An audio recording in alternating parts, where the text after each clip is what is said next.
جناب قطب ربانی میرے آقا میرے مولا محی الدین جیلانی، مرید ان کے تھے سب چاروں طرح بیٹھے قرینے سے۔ ویڈیو بنا تو بھی ایک ہی جگہ نہ روڈ پہ پبلک کو بھی دکھانا ہے۔ مرید ان کے تھے سب چاروں طرح بیٹھے قرینے سے، مالا مال تھے فیضان رحمت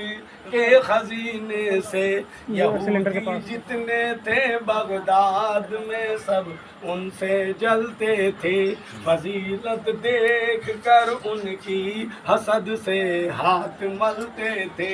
ارادہ ان کا تھا ہم غوث کو نیچا دکھائیں گے، ڈرامہ کھیل کر ان کی حقیقت آزمائیں گے۔ چنانچہ مل کے سب نے آزمائش کی بنا ڈالی کہ فوراً ایک زندہ شخص کی میت سجا ڈالی۔ سجا کر اس کی میت کو وہ لے کر گھر کو وہ آئے، حواس و ہوش قابو میں کیے بالکل نہ گھبرائے۔ کہا حضرت سے دیکھو تم نماز اس کی پڑھا دو تم، مرے مردے کے حق میں آقا بہتری ہے یہ، جو ان کی اصلیت تھی غوث پہ وہ ہو گئی ظاہر۔ یہ میرے امتحان کے واسطے آئے ہیں یہ منکر، کہا حضرت نے دیکھو ہم نماز اس کی پڑھاتے ہیں، شکایت پھر نہیں کرنا یہ ہم تم کو جتاتے ہیں۔ یہ جو تم کر رہے ہو غور سے خوبی سمجھ لینا، پھر اس کی موت کا ہم کو کوئی الزام مت دینا۔ یہودی بولے حضرت سے کہ ہم سب کی خوشی ہے یہ، مرے مردے کے حق میں آقا بہتری ہے یہ۔ وزید پایا پھر حضرت نے نماز اس کی پڑھائی، پھر خوشی کے ساتھ ان بے دینوں نے میت اٹھائی، پھر خوشی کے ساتھ وہ میت کو لے کے پہنچے عقل کے دشمن، سمجھتے تھے وہ اپنے آپ کو سب سے بڑا فرزن۔ خوشی کے ساتھ ان بے دینوں نے اس میت کا منہ کھولا، اسے آواز دی وہ شخص ان سے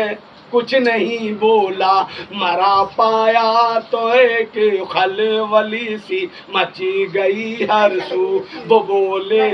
وہ بولے غوث پاک نے ہائے کیا کر دیا جادو، یہ زندہ تھا اسے ہم نے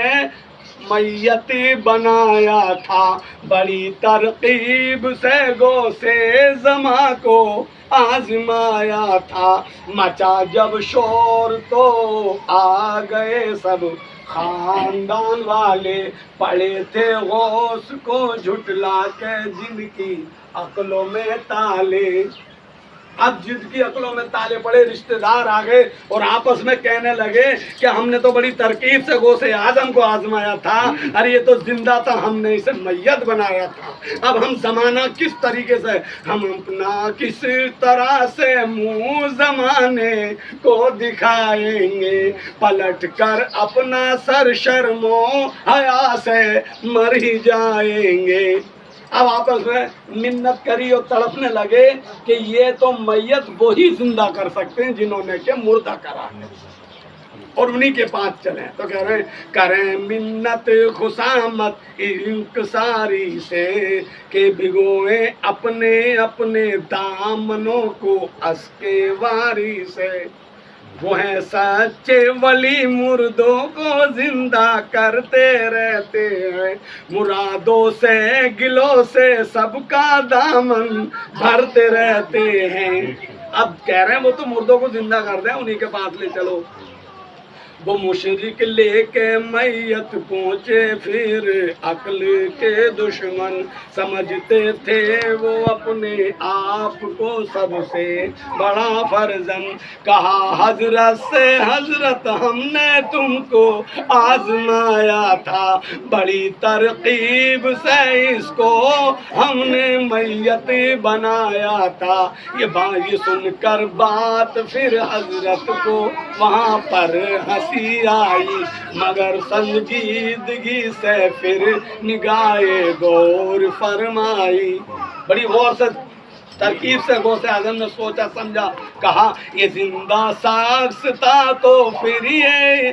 زندہ ہی ہوگا، خدا کے فضل سے یہ ابھی زندہ ہوگا، ہمارا رب بڑی عزت و حرمت کا مالک ہے، بڑی ہے شان اس کی وہ بڑی قدرت کا مالک ہے، بھروسہ کر لو اس کی ذات پر تم بالکل نہ گھبراؤ، ہمارے ہوش قابو میں کر کے تم اب نہ پچھتاؤ،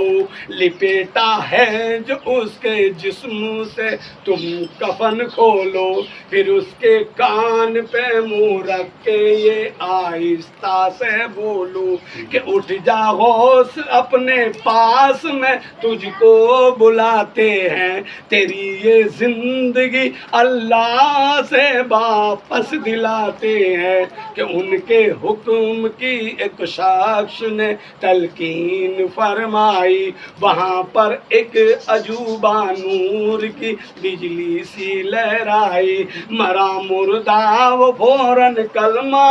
حق پڑھ کے اٹھ بیٹھا، گرا قدموں پہ آ کے اور ان سے یہ بولا، خطا مجھ سے ہوئی ہے بخش دو حضرت، دعائی ہے دوبارہ زندگی اللہ سے واپس دلائی ہے، یہودی جتنے تھے اس وقت یہ شرما گئے ایک دم، در غوث الورا پہ آ کے ایک دم کلمہ پڑا ایک دم، چاروں طرف سے ان یہودینوں نے تلقین فرمائی، وہاں پر ایک عجوبہ اسلام کی بجلی سی لہرائی، وہ مشرک جتنے تھے کلمہ حق پڑھ کے اسلام میں ہو گئے داخل، خدا کی نور سے سب تابندہ وہ ہو گئے داخل، وہ مشرک تھے مگر سب عالم قرآن بن بیٹھے، گرے قدموں پہ اور سب آ کے مسلمان بن بیٹھے، خطا مجھ سے ہوئی ہے بخش دو حضرت، دعائی ہے دوبارہ زندگی اللہ سے واپس دلائی ہے۔